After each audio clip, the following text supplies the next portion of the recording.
और दिल्ली सरकार आज कॉमनवेल्थ गेम्स में मेडल जीतने वाले खिलाड़ियों को सम्मानित कर रही है और यहीं पर उप मुख्यमंत्री मनीष सिसोदिया संबोधित भी कर रहे हैं। इन खिलाड़ियों को, मेडल जीतने वाले खिलाड़ियों का मनोबल बढ़ाया जा रहा है दिल्ली सरकार की ओर से। उन्हें न केवल पुरस्कार राशि करने के लिए इस तरह की मदद दी जा रही है और मुझे बहुत खुशी है कि आज जो खिलाड़ी कॉमनवेल्थ गेम्स में देश के लिए मेडल लेकर आए हैं और आज जिन्हें हम और पूरा देश सम्मानित कर रहा है, पूरी दुनिया पहचान रही है, वो भी इस मिशन एक्सीलेंस के तहत आगे आए हैं, मिशन एक्सीलेंस के हिस्सा रहे हैं। ये हमारे लिए बहुत बड़ी बात है। तो मैं आप सबका बहुत धन्यवाद करता हूं, बहुत शुक्रगुजार हूं कि आपने अपना जीवन खेल के लिए लगाया है, क्योंकि जैसे देश को अलग अलग प्रोफेशंस की ज़रूरत होती है, देश को खिलाड़ियों की भी बहुत ज़रूरत है। खिलाड़ियों से देश का मान सम्मान बढ़ता है, हमारी पहचान बढ़ती है। हम भी जब देश के, दुनिया के किसी कोने में होते हैं तो बताते हैं, देखो हमारे यहाँ भी इतने मेडल्स हैं, हमारे देश में भी इतने मेडल्स हैं।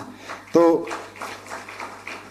आज जब आप 170 खिलाड़ियों को कहना चाहता हूं, जब आप खेल रहे हैं, खेल की दुनिया में पहचान बना रहे हैं, हमें आप पर आज भी गर्व है। कल जब आप बड़े बड़े प्रतियोगिताओं में खेलने के लिए जाएंगे, हमें तब भी आप पर गर्व होगा, तब भी हमारी शुभकामनाएं, दुआएं आपके साथ होंगी। और जब आप मेडल जीतकर तिरंगा हाथ में उठाकर कंधे पर रवि दहिया जी की तरह तिरंगा लहरा के चलेंगे, तब भी हमें गर्व होगा और तब भी हमारी दुआएं आपके साथ होंगी। बहुत बहुत धन्यवाद, बहुत बहुत शुभकामनाएं। बहुत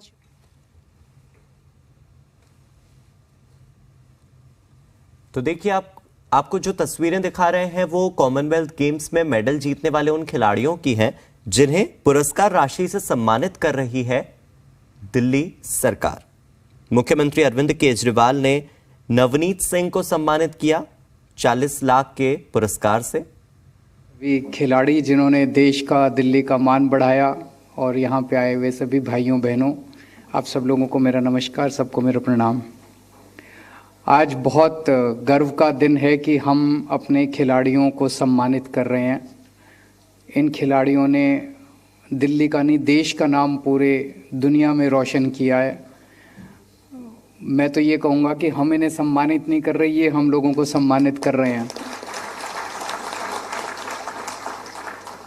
हमें गर्व है इनके ऊपर, पूरे देश को इनके ऊपर गर्व है। और एक एक खिलाड़ी जब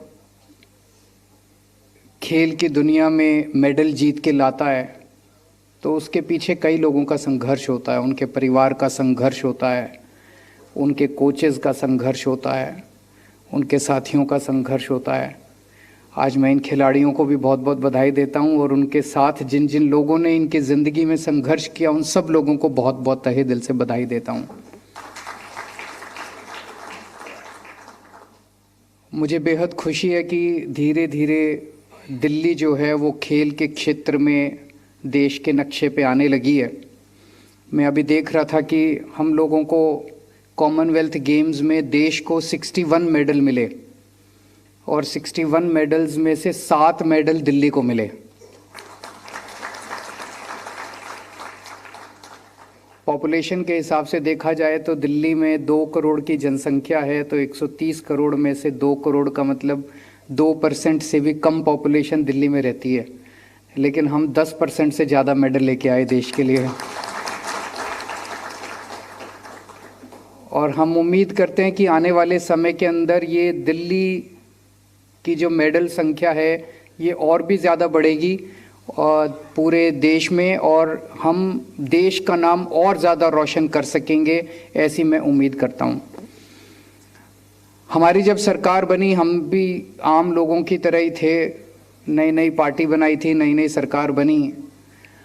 हम सब लोग जानते हैं कि किस तरह से सब लोग के मन में फीलिंग रहती है कि खेल की दुनिया में, ऐसा नहीं हमारे 130 करोड़ लोगों का देश है, ऐसा नहीं कि हमारे यहाँ टैलेंट नहीं है, हमारे यहाँ भी बहुत टैलेंट है, हर क्षेत्र में टैलेंट है, गांव गांव में टैलेंट है, मोहल्ले मोहल्ले में टैलेंट है। लेकिन खेल की दुनिया में जब बात आती थी तो 2 चीज़ें निकल के आती थी। एक तो ये कि खिलाड़ियों को पूरी तरह से सुविधाएं नहीं मिलती, वो सुविधाएं मिलनी चाहिए। दूसरा ये कि राजनीति बहुत होती है, राजनीतिक हस्तक्षेप बहुत होता है खेल के क्षेत्र में। जिनको सिलेक्शन होना चाहिए उनका सिलेक्शन होता नहीं है, सिफारशी लोगों का, किसी नेता का, किसी मंत्री के बच्चे का, किसी अफसर के बच्चे का सिलेक्शन हो जाता है या पैसे लेके सिलेक्शन हो जाता है। ये दो चीज़ें बहुत ज़्यादा खेल की दुनिया को प्रभावित करती थी। इसको हमने ठीक करने की कोशिश की दिल्ली के अंदर कि एक तो खिलाड़ियों को पूरी तरह से सुविधाएं मिलें, उसके ऊपर हमने काम किया। तो सुनते थे दूसरे देशों में कि बचपन से ही बच्चे को सुविधाएं देते हैं ताकि वो बचपन से ही अपना आगे बढ़ सके, अपनी ट्रेनिंग कर सके। उस क्षेत्र में हमने प्ले एंड प्रोग्रेस स्कीम एक निकाली कि स्कूलों के अंदर अगर कोई बच्चा किसी क्षेत्र में दिखता है कि भाई छोटी उम्र में ये इस क्षेत्र में प्रतिभा दिखा रहा है और शायद बड़ा होके कुछ बन जाए, तो उस बच्चे को हम फिर सालाना 2 से 3 लाख रुपए बचपन में ही देना शुरू कर देते हैं कि उसके माँ बाप, उसके टीचर उसको अच्छी ट्रेनिंग दे सकें, उसमें उसको अच्छे कोच मुहैया करा सकें, उसको अच्छा न्यूट्रिशन दे सकें, अच्छा आहार दे सकें, तो बचपन से ही उसको उसमें मदद मिल सके। दूसरा दिक्कत आती है कि जब संघर्ष कर रहा होता है, अभी बहुत कुछ पाया नहीं जिंदगी में और संघर्ष कर रहा है, ऐसे लोगों को सबसे ज़्यादा मदद की ज़रूरत होती है। तो ऐसे लोगों को आइडेंटिफाई करके हम लोगों ने डिसाइड किया भाई जैसे जो उस स्पोर्ट में टॉप के 8 नेशनल लेवल पे या टॉप के 8 खिलाड़ियों में आएगा तो उसको हम फिर 16 लाख रुपए सालाना देंगे ताकि वो अपने कोचिंग ले सके, ट्रेनिंग ले सके और इधर उधर उसको पैसे की किल्लत नहीं होनी चाहिए। उसको हमने मिशन एक्सीलेंस का नाम दिया। और तीसरा फिर कैश इंसेंटिव स्कीम है कि कोई मेडल जीत के ले आया, राष्ट्रीय अंतर्राष्ट्रीय स्तर के ऊपर मेडल जीत के ले आया, तो उनको हम सम्मानित करते हैं, उनको हम कैश इंसेंटिव देते हैं, जैसे आज हमने अपने खिलाड़ियों को सम्मानित किया। तो इस तरह से अलग अलग स्तर के ऊपर हमने उनको मदद पहुंचाने की कोशिश की, उनको उनका साथ देने की, उनको सहारा देने की कोशिश की ताकि खिलाड़ी आगे बढ़ सकें। और दूसरा ये कि किसी भी तरह का राजनीतिक हस्तक्षेप नहीं होना चाहिए। नॉर्मली देखा जाता है कि सिलेक्शन बॉडीज जितनी होती हैं, इन सिलेक्शन बॉडीज के अंदर नेता भरे पड़े होते हैं, अफसर भरे पड़े होते हैं और ऐसे लोग जिनका उस खेल से कोई लेना देना नहीं होता, उसको भी हमने ख़त्म किया। अब ये जितने mission excellence, play and progress scheme, cash, ये सारी स्कीम्स का सिलेक्शन जो है वो खिलाड़ी करते हैं। उसमें मेरी नहीं चलती, उसमें मनीष सिसोदिया जी की नहीं चलती, उसमें किसी अफसर की भी नहीं चलती। उसमें सारे खिलाड़ी हैं जो खेल को समझते हैं और केवल मेरिट्स के आधार पे अभी तक कभी कहीं से कोई शिकायत नहीं आई जी फलाने का सिफारिशी हो गया, नहीं तो इतनी ज़्यादा शिकायतें आती हैं। यहाँ पे बिल्कुल प्योरली मेरिट्स के ऊपर होता है, उसको भी हमने ठीक करने की कोशिश की। और एक स्पोर्ट्स यूनिवर्सिटी दिल्ली के अंदर बनाई है जो अभी नई बनी है और मैं उम्मीद करता हूं कि आने वाले समय के अंदर ये स्पोर्ट्स यूनिवर्सिटी अपने आप में एक मॉडल के रूप में उभरेगी पूरे देश के अंदर। और उसका टारगेट हमने एक ही रखा है कि अंतर्राष्ट्रीय स्तर के ऊपर ज़्यादा से ज़्यादा, खासकर ओलंपिक्स के अंदर हमें ज़्यादा से ज़्यादा मेडल लेके आने हैं। तो उस तरह का हमें माहौल तैयार करना है। दिल्ली के अंदर शिक्षा के क्षेत्र में हमने बहुत ज़बरदस्त अच्छा माहौल तैयार किया स्कूलों के अंदर। आज टीचर्स बहुत मोटिवेटेड हैं हमारे स्कूलों के अंदर, प्रिंसिपल्स बहुत मोटिवेटेड हैं और अच्छा पढ़ा रहे हैं। स्पोर्ट्स के अंदर भी उसी किस्म का माहौल हम तैयार करने की कोशिश कर रहे हैं। काफ़ी हद तक अचीवमेंट हुआ है और काफ़ी अभी और कुछ करना बाकी है। सभी खिलाड़ियों के साथ मिलके और सभी लोगों के साथ मिलके हम उसको भी हासिल करेंगे। और मैं उम्मीद करता हूं कि आने वाले समय में दिल्ली और हमारा देश और बहुत ज़्यादा मेडल लेके आएगा, ऐसी मेरी इच्छा है। और सभी खिलाड़ियों को बहुत बहुत शुभकामनाएं, बहुत बहुत बधाई। Thank you so much. बहुत धन्यवाद सर।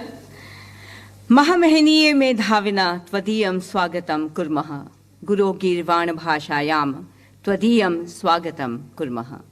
आपके वचनों का, आपके प्रयासों का और आपकी शुभेच्छाओं का हम सभी स्वागत करते हैं।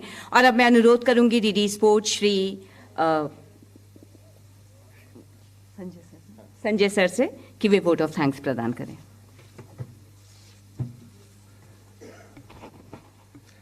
बहुत बहुत धन्यवाद मैम।